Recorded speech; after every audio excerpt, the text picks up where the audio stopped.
Hello, I'm Deacon Jeff, and today is Friday, April 29th. Recently, somebody apparently bought too many of these little protein snack bars around here in the office, and they've been floating around for people to kind of pick up and enjoy. They say that they're better for you than most snack bars, and so I've had a couple. They're pretty good.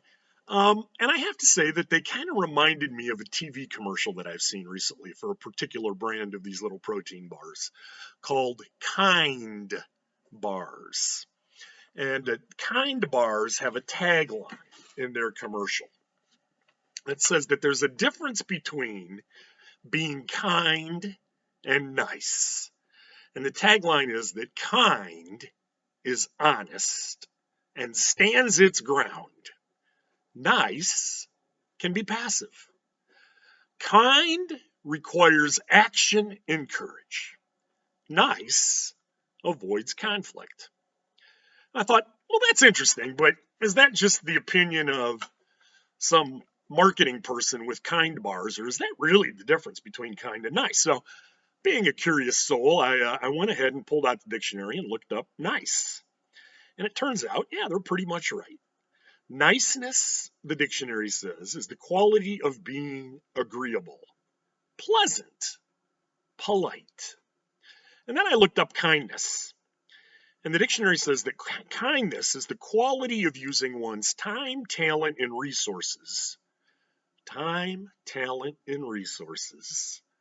to better the lives of others through acts of love and charity.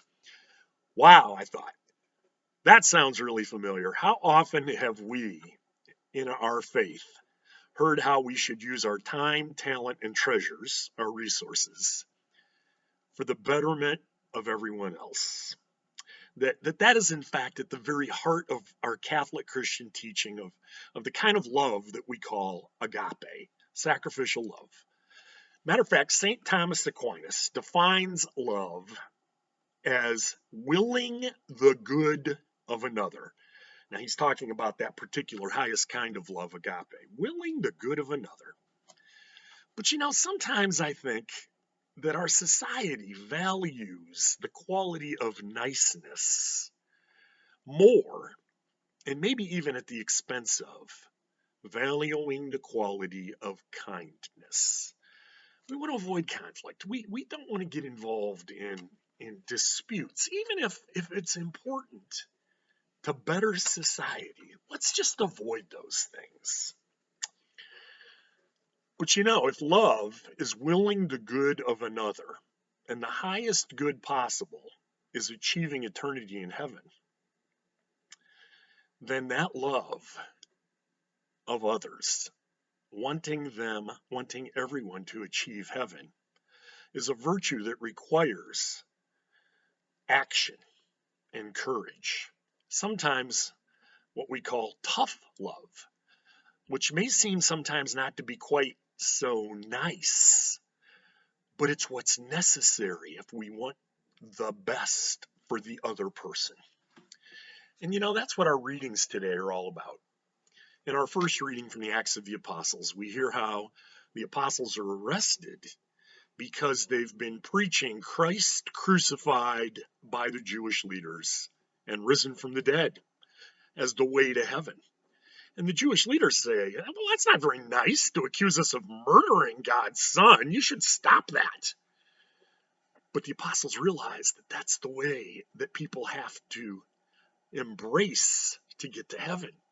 And so they are willing to suffer punishment from the Jewish leaders for being not quite so nice, because they know their ultimate kindness, that ultimate virtue of willing the best for others, requires them to speak boldly in the name of Christ. In our gospel today, we hear the very beginning of chapter 6 of the Gospel of John.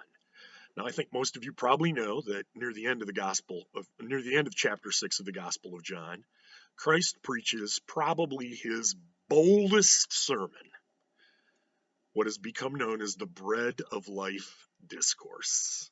Eat my flesh, drink my blood, that's the way to heaven. And he, at the beginning of chapter 6 here, is showing the people that he cares about them. He wants what's best for them. He wills their good. And he knows they're out in the middle of nowhere and there's no resources out here. And so he multiplies the fishes and the loaves to feed the people, to demonstrate to them that he loves them, that he wants the best for them, so that they can then be prepared to hear this bold message that he's about to preach. A message that's pretty hard for most of them, frankly, pretty hard for many of us today to accept.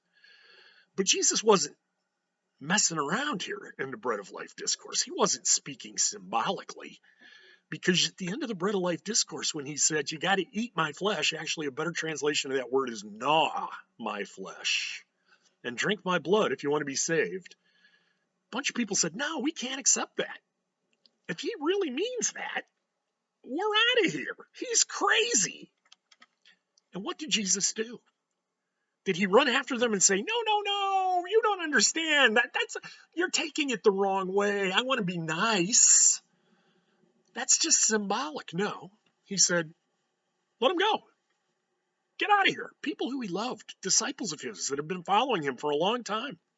Then he turned to his apostles and said, what about you, jamokes? You want to hit the road too? You can't accept this teaching? You think it's just too hard? You want me to tell you it's just symbolic? I'm not going to do that. And the apostles say, nope, we trust you, Jesus. We're going to stay with you. Even though it sounds crazy, this bold teaching, which takes a lot of courage to preach this because it was against the Jewish laws to consume flesh and blood, the apostles stayed with him. They knew that he had this message of truth, even though it was hard to take. And today we celebrate the feast of a fantastic saint in our church, St. Catherine of Siena. Probably one of the boldest, most outspoken saints of all time.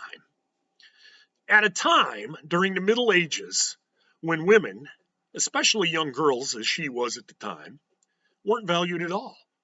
People didn't think much of anything that they said. And yet, she was born into a period of bad conflict in the Middle Ages, the medieval times, not just in society when the various realms in Europe were all fighting with each other. Italy was divided into a whole bunch of kingdoms, but even the church itself was at odds with itself, was fighting with itself. During her life, there were in fact 3 different men who all claimed to be pope. And the one who she supported, Urban, had taken the papacy out of Rome to Avignon, France, because the king of France was a nice guy. He liked him. He was nice for political reasons. And little Catherine of Siena, a little teenage girl, went to Avignon and got up in the Pope's face and said, listen, you numbskull, get your tail back to Rome where you belong and bring this church back together. And it was largely as a result of her efforts that happened, even though it wasn't until a few years after she had passed away, that the 3 popes issue was finally resolved, the papacy was returned to Rome, and the church was reunified. Pretty bold of her. You know, back in the 1600s, about 200 or 300 years after St. Catherine lived, there was a guy in England named William Shakespeare. And he wrote a play, one of his lesser known plays, called Measure for Measure. And there's a great line in this play that I think is really appropriate today. It's a quote that I really like a lot. That line is from Shakespeare is, virtue, love, virtue is bold. Goodness is never fearful. Virtue is bold. Goodness is never fearful. Speaking out the truth that is for the best of everyone is what we're called to do, even if it may not be so easy all the time, even if people might not want to hear it, even if it might sound crazy sometimes. But you know, commenting on the readings for today, one of our saints, another saint, had this to say, and I will leave you with this thought. Saint Jose Maria Escriva said, you have but little love if you are not zealous for the salvation of souls. You have but poor love if you are not eager to inspire other apostles, followers of Jesus, with your craziness. Be holy, be bold, even if it sounds a little crazy sometimes. May God bless you all.